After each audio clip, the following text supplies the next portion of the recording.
Hi everyone, कैसे हो आप सभी लोग। आई होप आप लोग अच्छे होंगे। मैं हूं राहुल जयसवाल एंड स्वागत करता हूं आप सभी का एक बार फिर हमारे यूट्यूब चैनल JR ट्यूटोरियल्स में। फ्रेंड्स, आज अगेन आपके सामने एक मोस्ट इंपॉर्टेंट पॉलिटिकल साइंस का लेक्चर वीडियो लेकर आ चुका हूं दोस्तों, जिसमें आज के दिन हम लोग पढ़ने वाले हैं हमारे 10th स्टैंडर्ड के लिए पॉलिटिकल साइंस सब्जेक्ट का जो हमने चैप्टर की शुरुआत की थी दोस्तों, जिसका नाम है chapter number 2 the electoral process. तो आज हम लेकर आ गए हैं इस पर्टिकुलर चैप्टर का लेक्चर नंबर 2, जो कि अगेन एक बहुत ही ज्यादा इंपॉर्टेंट लेक्चर वीडियो होने वाला है। तो दोस्तों, आपको जस्ट याद दिला दूं कि इसके पहले के लेक्चर में, लेक्चर नंबर 1 में हमने ऑलरेडी बहुत सारी चीज डिस्कस कर ली थी कि यार इलेक्टोरल प्रोसेस होता क्या है, कैसे हमारे कंट्री में इलेक्शंस करवाए जाते हैं, क्यों करवाए जाते हैं, कि यार हर इंसान जो 18 साल के प्लस हो जाता है उसको एक राइट टू वोट है, उसको एक अधिकार है कि वो वोट कर सकता है अपनी चुनी हुई पॉलिटिकल पार्टी को, जिसको भी वोट करना चाहता है, जो भी कैंडिडेट्स को वो वोट करना चाहता है उसको वो वोट कर सकता है और पार्टी में शामिल कर सकता है और वो गवर्नमेंट फॉर्म करा सकता है। यानी कि कितनी पावर होती है एक पर्टिकुलर सिटीजन ऑफ इंडिया के बीच में।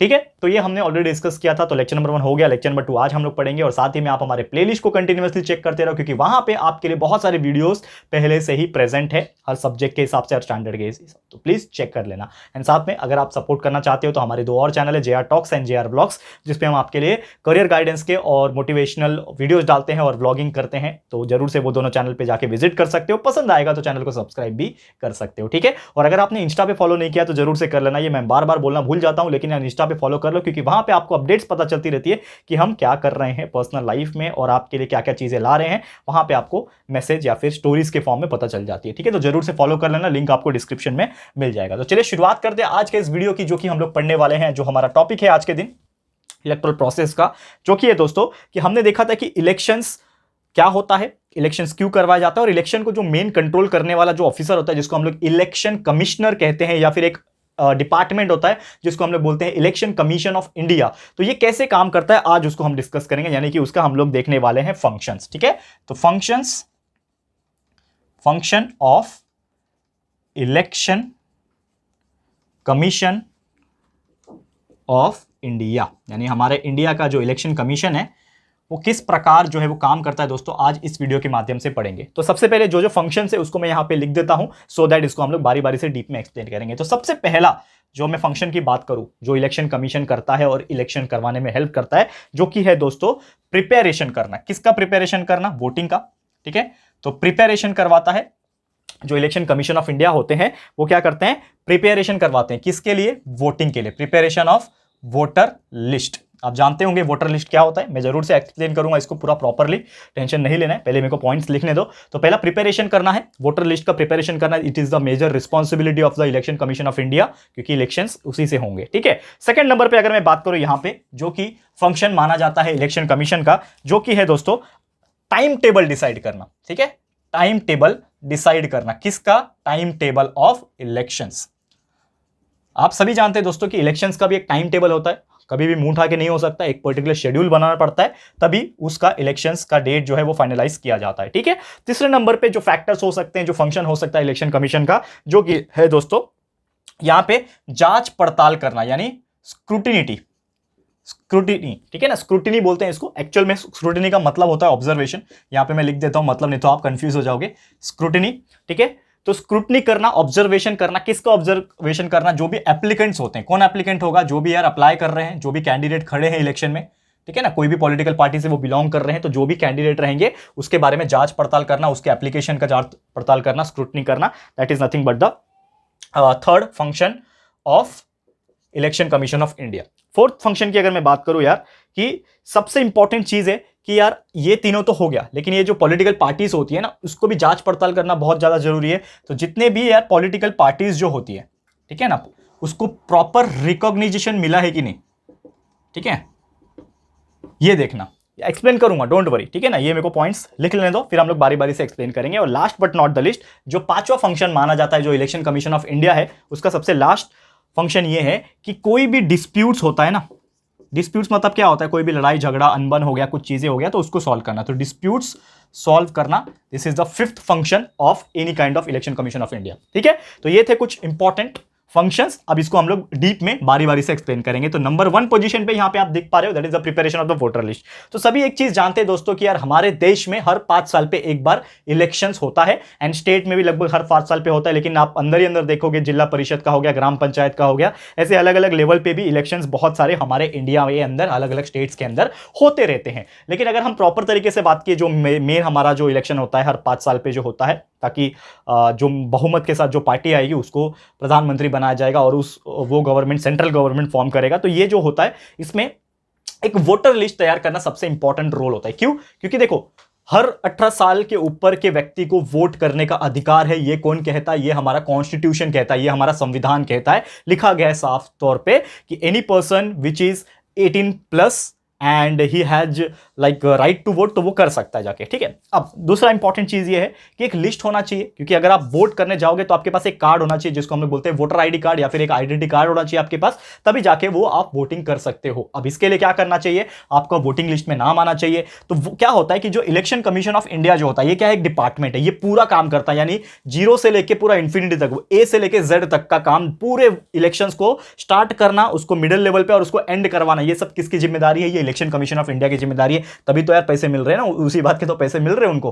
पूरा मैनेज करना काम है उनका। ठीक है। अब मैनेज करने से शुरुआत दौर पे क्या होगा कि उनको एक लिस्ट तैयार करना पड़ेगा कि कौन कौन से जो लोग हैं, आम लोग जो है, जो 18 साल के ऊपर है और उनको वोटिंग करने का हक है, तो वो उनका एक लिस्ट बनाया जाता है। जैसे कि हर एरिया के हिसाब से लिस्ट बनता है। आपको पता होगा कि समझ लो कोई XYZ शहर में रहते हो, मुंबई में रहते हो, तो मुंबई के समझ लो ये जोन में आप रहते हो, तो ये जोन का एक लिस्ट निकलेगा। वो लिस्ट में नॉर्मल लोगों के नाम रहेंगे, आप जैसे हम जैसे आम इंसान के नाम रहेंगे, जो 18+ होंगे और जिनका ऑलरेडी इसके पहले वाले ईयर में, इसके पहले वाले सेशन में उनका नाम वोटिंग लिस्ट में रहा होगा, तो उनका नाम तो ऑटोमेटिकली डिस्प्ले हो जाएगा। और कुछ ऐसे नए लोग भी आते हैं जो इस बार वोट करना चाहते हैं। हाँ, समझ लो पिछले साल मैंने वोट नहीं दिया था, पिछले बार में, इस बार मेरे को वोट देना है, तो मेरा नाम भी ऐड करवाना है। तो सम प्रोसीजर होता है, we have to fill some original forms and we have to submit our documents so that हमारा वोटिंग लिस्ट में नाम आ जाए, सो दैट हम भी वोट कर पाए। तो ये सब चीज को मेंटेन करना और मैनेज करने का जो काम है वो कौन करेगा? Election commission of India. ठीक है। तो सबसे पहले इंपॉर्टेंट फंक्शन क्या हो गया कि ये जो वोटर लिस्ट है उसको तैयार करना, उसको प्रिपरेशन करना, ये किसका काम है? ये काम है इलेक्शन कमीशन ऑफ इंडिया का। क्लियर है? तो उम्मीद करता हूं कि यार आपको ये चीज समझ में आ गया होगा कि किस प्रकार ये जो हमारे इलेक्शन कमीशन है वो काम करते हैं। ओके, तो ये था हमारा सबसे पहला काम। दूसरा काम ये है किसका? इलेक्शन कमीशन का, कि वो टाइम टेबल डिसाइड करे इलेक्शंस का। क्योंकि यार देखो, जैसे मैंने बोला कि इलेक्शंस कभी भी मुंह उठा के नहीं करवाए जा सकते, उसको एक पर्टिकुलर शेड्यूल तैयार करना पड़ता है। लेट्स सपोज कि उन्होंने सोचा है कि जून तक डिसाइड कर लेना है कि कौन बनेगा अगला प्राइम मिनिस्टर। लेट्स सपोज मैं एग्जांपल के तौर पे बता रहा हूं, सीरियस मत हो जाना। ठीक है। ये जून तक मतलब समझ लो ये देश को जानना है कि प्राइम मिनिस्टर कौन बनेगा। अब जून में जानना है कि प्राइम मिनिस्टर कौन बनेगा, इसके लिए जून के पहले पहले तक आपके जो भी वोटिंग के काम होंगे, इलेक्शंस के काम होंगे, वो खत्म हो जाने चाहिए। यानी कि कहीं ना कहीं वो इलेक्शन कमीशन ऑफ इंडिया जो डिपार्टमेंट है वो सोचेगा कि यार मुझे कहीं ना कहीं इसके पहले ही सब काम फिनिश करना है, यानी मुझे समझ लो मई तक कंप्लीट कर देना है। तो मई तक कंप्लीट करना है और ये पूरे प्रोसीजर को टाइम कितना लगता है? लगभग 1.5-2 महीना लग जाता है। तो वो सोचेगा मैं स्टार्ट कर देता हूं अप्रैल से। तो वो क्या करेगा? अप्रैल से ही स्टार्ट करेगा। अप्रैल से लेके मई तक क्या करेगा? पूरा का पूरा वोटिंग करवा लेगा। अप्रैल के फर्स्ट हफ्ते में वो क्या करेगा? वोटिंग लिस्ट तैयार करवा लेगा। फिर उसके बाद वो पूरा पॉलिटिकल पार्टी का रिकॉग्निशन या फिर जो भी उनका प्रोसीजर होता है, हम लोग डिस्कस करेंगे ये सब चीज आगे। तो वो होने के बाद पूरा वोटिंग 2 या 3 फेज में करवाया जाता है। आपको पता है ना, वोटिंग के भी फेज होते हैं according to the state, according to the zones, उसके हिसाब से वोटिंग्स होते हैं। पहला चरण, दूसरा चरण, तीसरा चरण, चौथा चरण, पांचवा, 3-3, 4-4, 5-5 टाइप के फेज होते हैं। ये आपको पता होगा, अगर आप न्यूज़ फॉलो करते होंगे पॉलिटिकल का तो आपको पता होगा ये सब चीज़ें, और बहुत इंपॉर्टेंट होता है। आप 10th में हो, इग्नोर मत करना। पॉलिटिकल बहुत ज़्यादा जरूरी है पढ़ना, क्योंकि आज के डेट में पढ़ाई इंपॉर्टेंट है, साइंस इंपॉर्टेंट है, हर चीज़ इंपॉर्टेंट है, लेकिन कहीं ना कहीं पॉलिटिकल नॉलेज भी आज के डेट में बहुत ज़्यादा इंपॉर्टेंट, नहीं तो आप बहुत ज़्यादा पीछे रह जाओगे। ये चीज़ ध्यान में रखना। तो पॉलिटिकल नॉलेज बहुत ज़्यादा जरूरी है आज के डेट में बच्चों, याद रखना। ठीक है, चलो तो समझ लो अप्रैल से मई तक ये चीज करवाया जाएगा। तो कहीं ना कहीं क्या लगा यहाँ पे? एक शेड्यूल की जरूरत पड़ी। जैसे कि आप एग्जाम लिखने जाते हो तो आपको अगर टाइम टेबल मैं बताऊंगा ही नहीं कि बेटा आपका इस तारीख को मैथ्स का पेपर है, इस तारीख को हिस्ट्री का पेपर है, इस तारीख को साइंस का पेपर है, अगर मैं बताऊंगा ही नहीं तो आप जाओगे तो एग्जाम कौन सा प्रिपेयर करके आओगे? कुछ भी पढ़ के आ जाओगे कि चलो मेरे को सब आता है, मैं जाके मुंह उठा के कोई भी एग्जाम दे सकता हूं, मैं पास हो जाऊंगा, मैं टॉप कर दूंगा। ऐसा तो हो नहीं सकता।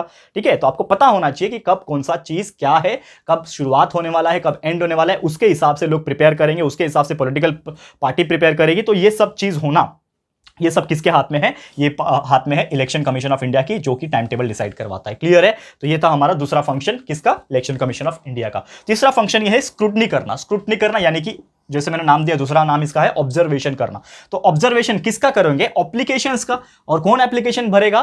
कैंडिडेट्स भरेंगे। यानी कि समझ लो, अगर सब चीज डिसाइड हो गया, टाइम टेबल बन गया कि चलो समझ लो टाइम टेबल बन गया कि 15 अप्रैल से जो है वो इलेक्शन की शुरुआत की जाएगी। तो 15 अप्रैल से जब टाइम टेबल मिल गया तो लोग जो पॉलिटिकल पार्टीज रहेंगे वो अपने अपने कैंडिडेट्स को हायर करेंगे। मुंबई से किसी कैंडिडेट को हायर किया, थाने से किसी और कैंडिडेट को हायर किया, पुणे से किसी और कैंडिडेट को हायर किया, पालघर डिस्ट्रिक्ट से किसी और कैंडिडेट को हायर किया मतलब टिकट दिया उसको। पता है ना, हम होते हैं ना टिकट मिलता है, तो टिकट इन द सेंस मतलब वो इलेक्शंस में खड़ा हो सकता है, लोग उसको वोट करेंगे, उसके नाम पे वोट मिलेगा। ठीक है, तो वो क्या करेंगे? जो भी कैंडिडेट्स जो रहेंगे वो क्या करेंगे? एप्लीकेशन फिल करेंगे। क्योंकि हम जब भी कहीं पे भी जाते हैं, कुछ चीज जब अप्लाई करते हैं तो we have to submit our applications. और एप्लीकेशंस में क्या होता है? उसकी इंफॉर्मेशन होती है, उसकी जन्म कुंडली होती है होती है क्या? नहीं, जन्म कुंडली नहीं होती है। जन्म कुंडली का कहने का मतलब ये है दोस्तों कि हमें कुछ इंफॉर्मेशन देनी पड़ती है, हमारी फोटोग्राफ देनी पड़ती है, हमारी मतलब जो भी कैंडिडेट्स रहेंगे उसकी फोटोग्राफ, उसकी इंफॉर्मेशन, डेट ऑफ बर्थ, उसके क्या पुराने रिकॉर्ड्स रहे। इवन ये भी देखा जाता है कि कहीं इसके पीछे कोई केस तो नहीं चल रहा है। क्योंकि अगर आप कोई कैंडिडेट हो, अगर आपके कोई केस, करंट केस चल रहा है, जैसे कि कोई आपने क्राइम किया और उसका केस एफआईआर आपके ऊपर चल रहा है, तो आप कैंडिडेट जो है वो इलेक्शन में खड़ा नहीं हो सकता, उसको फेलियर दे दिया जाएगा और उसको डिस्क्वालीफाई कर दिया जाएगा। तो ये सब चीज नहीं होना चाहिए। तो ये सभी चीज को जांच पड़ताल करने का, एकदम घुस के जांच पड़ताल करने का और एकदम क्लियर कट होना चाहिए, ये सब मैनेज करने का काम कौन कर रहा है? Election commission of India. तो ये है इसका तीसरा काम, यानी कि स्क्रूटनी करना या फिर ऑब्जर्वेशन करना एप्लीकेंट्स का, जो भी ये सब चीज कर रहे हैं। क्लियर है? तो उम्मीद करता हूं कि आपको ये चीज भी समझ में आ गया होगा। अब चौथा चीज क्या है? चौथा फंक्शन ये है कि जितने भी पॉलिटिकल पार्टीज हैं उसको रिकॉग्निजेशन देना। अब जैसे कि आप जानते हो कि हमारा इंडिया एक बहुत ही डाइवर्सिफाई कंट्री है और इसमें अगर पॉलिटिकल पार्टीज गिनोगे तो आप थक जाओगे, इतने पॉलिटिकल पार्टीज है। इवन मुझे भी अभी 4-5 ही याद है, लेकिन आप बोलोगे कि सर बहुत ज्यादा है इससे, क्योंकि आप अभी, हम लोग तो नॉर्मली महाराष्ट्र से बिलोंग करते हैं। ठीक है, तो अगर आप पूरे ऑल इंडिया लेवल पे पहुंचोगे तो इतनी सारी पॉलिटिकल पार्टीज है यार। मतलब अभी मैं गिनाऊंगा तो यार बीजेपी है, कांग्रेस है, शिवसेना है, आम आदमी पार्टी है, एनसीपी है, ठीक है ना, अकाली दल है, क्या क्या है मुझे तो याद नहीं आ रहा, but there are so many, infinite numbers of party. Infinite तो नहीं बोलना चाहिए, लेकिन there are so many number of parties that you all know that. आप 10वीं में आ गए हो यार, 16 साल के, 15-16 साल के बच्चे हो आप, तो आपको पता है, थोड़ा बहुत तो समझ होगा पॉलिटिकल पार्टीज का। ठीक है ना, आपने मीम वगैरह तो देखा ही होगा, आप सोशल मीडिया पर हैंडल करते होंगे, तो ठीक है, तो ये सब चीज आपको पता है। अब मोस्ट इंपॉर्टेंट थिंग कि ये जो पॉलिटिकल पार्टीज है जब आएंगे कि हम इस बार इलेक्शन में शामिल होंगे, जैसे कि समझ लो दिल्ली है। अब दिल्ली में बहुत सारी पॉलिटिकल पार्टी है, आप है, बीजेपी है, कांग्रेस है, XYZ है, एबीसी है, ठीक है ना, EFG है, HYJ है, कुछ भी है, समझ लो। अब वो बोलेगा, एक नया पार्टी आया, समझ लो PQR नाम का एक नया पार्टी आ गया, बोलता है कि हमऊ इलेक्शन लड़ब ठीक है ना, तो वो क्या बोलता है? मीपन लड़नार। ठीक है, इलेक्शन जो है हम भी लड़ेंगे इस बार। मतलब जो भी है ना यार, अपने अपनी लैंग्वेज में बात करेंगे। फॉर एग्जांपल के तौर पे बता रहा हूं, ऑफेंड मत होना। ठीक है, there are so many languages in our country so that we can feel like whatever we want to do. आप बोल सकते हो language, nothing personal about that. ठीक है, तो ये चीज याद रखना। तो ये बोलता है कि यार हमको भी लड़ना है बाबा इलेक्शन में, तो इलेक्शन कमीशन ऑफ इंडिया के पास जाएगा ये बच्चा पॉलिटिकल पार्टी, ये किसके पास जाएगा? इलेक्शन कमीशन ऑफ इंडिया के पास जाएगा, बोलेगा कि इस बार का जो इलेक्शन है ये मुझे भी लड़ना है। और ये जब बोलेगा कि मुझे भी खड़ा होना है इलेक्शन में, अपने कैंडिडेट्स को हायर करना है, तो ये जो पार्टी है, माफ करना, ये जो डिपार्टमेंट है इलेक्शन कमीशन ऑफ इंडिया, किसी को भी मुंह उठा के बोल देगी कि ठीक है आ जाओ लड़ लो। जैसे कि मैं और आप लोग 4-5 लोग आ जाओ मेरे पास, और हम लोग एक पॉलिटिकल पार्टी बना लेते हैं और जाके इलेक्शन कमीशन ऑफ इंडिया के पास जाते हैं कि नेक्स्ट टाइम का जो इलेक्शन है ना प्राइम मिनिस्टर वाला, सेंट्रल गवर्नमेंट का, उसमें हम लोग भी खड़ा रहना चाहते हैं। तो वो बोलेगा चल भाग यहाँ से बोलेगा कि नहीं बोलेगा? क्यों बोलेगा? क्योंकि उसके पीछे बहुत सारे प्रोसीजर्स होते हैं, उसको फॉलो करना पड़ेगा। तो फॉर एग्जांपल जो भी पार्टी आएगी उसको रिकॉग्नाइज करना कि वेदर इसके अंदर वो रिकॉग्नाइजेशन है कि नहीं, वो प्रोसीजर इन्होंने फॉलो किया है कि नहीं, वो जो भी रूल्स एंड रेगुलेशन होता है वो इन्होंने किया है कि नहीं। अगर वो सेटिस्फाइड रहेंगे कि ये सब चीज हुआ है, तो इसको एक ग्रीन सिग्नल मिल जाएगा, ओके का सिंबल मिल जाएगा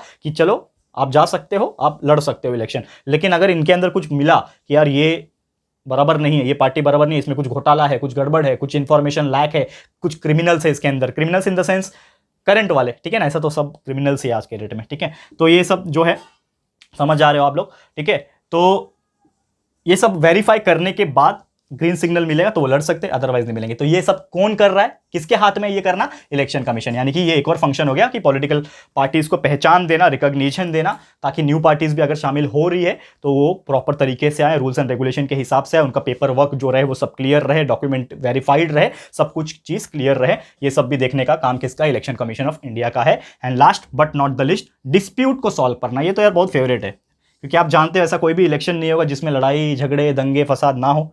हो ही नहीं सकता, अपना इंडिया है। ठीक है, तो डिस्प्यूट्स को सॉल्व करना यानी मैटर को सॉल्व करना, हमारे लैंग्वेज में बोले तो मैटर होता है ना, बहुत सारे मैटर हो जाते हैं, तो मैटर को सॉल्व करना, डिस्प्यूट को सॉल्व करना और इलेक्शंस को प्रॉपर तरीके से करवाना, ताकि इलेक्शंस के दौरान कुछ गड़बड़ ना हो। कुछ लोग यार अटैक कर देते हैं इलेक्शंस के दौरान, कुछ ईवीएम मशीन्स को हैक कर लेते हैं, कुछ तोड़फोड़ करते हैं, बहुत सारी चीजें होती हैं, ये तो आप जानते होंगे, मेरे को ज्यादा बताने की जरूरत नहीं। तो ये सब चीज को प्रॉपर मेंटेन करना और without any harm, without any disturbance clear करना, डिस्प्यूट्स को हैंडल करना, सॉल्व करना और प्रॉपर तरीके से इलेक्शंस को कंडक्ट करवा के एंड करना, ये सब भी फंक्शन है किस चीज का? इलेक्शन कमीशन ऑफ इंडिया का।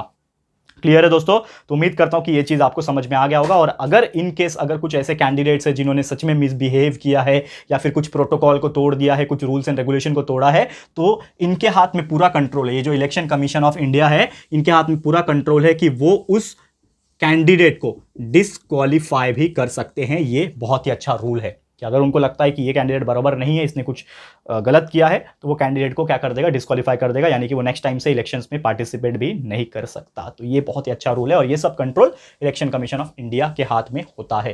ठीक है, क्लियर है? तो उम्मीद करता हूं कि आपको ये चीज बहुत ही इजीली समझ में आ गया होगा। तो बस यही था दोस्तों हमारा आज का वीडियो, जिसमें हमने आपको पूरा का पूरा एक्सप्लेन किया कि कैसे ये जो इलेक्शन कमीशन ऑफ इंडिया है, इसमें क्या क्या चीजें होती है और क्या क्या ये फंक्शन परफॉर्म करते हैं। तो ये सब हमने आज आपको क्लियर कर दिया। तो उम्मीद करता हूं कि आपको ये बहुत ही अच्छे से समझ में आ गया होगा। तो बस आज के लिए वीडियो इतना ही, यहाँ पे ये वीडियो को मैं समाप्त करता हूं। आने वाले टाइम में ऐसे ही वीडियोस आपको कंटिन्यूअसली मिलते रहेंगे। आगे के जो टॉपिक्स है वो भी हम लोग आपको कंटिन्यूअसली पढ़ाते रहेंगे। ठीक है, तो आज के लिए इतना ही है। वीडियो आपको कैसा लगा है दोस्तों, प्लीज हमें कमेंट करके बताइएगा, अपनी राय और सजेशन जरूर से दीजिएगा। वीडियो अगर पसंद आया है, अच्छा लगा है दोस्तों, तो प्लीज वीडियो को लाइक कर देना, शेयर जरूर से कर देना, अपने सारे फ्रेंड्स एंड रिलेटिव्स को फटाफट से शेयर कर दो।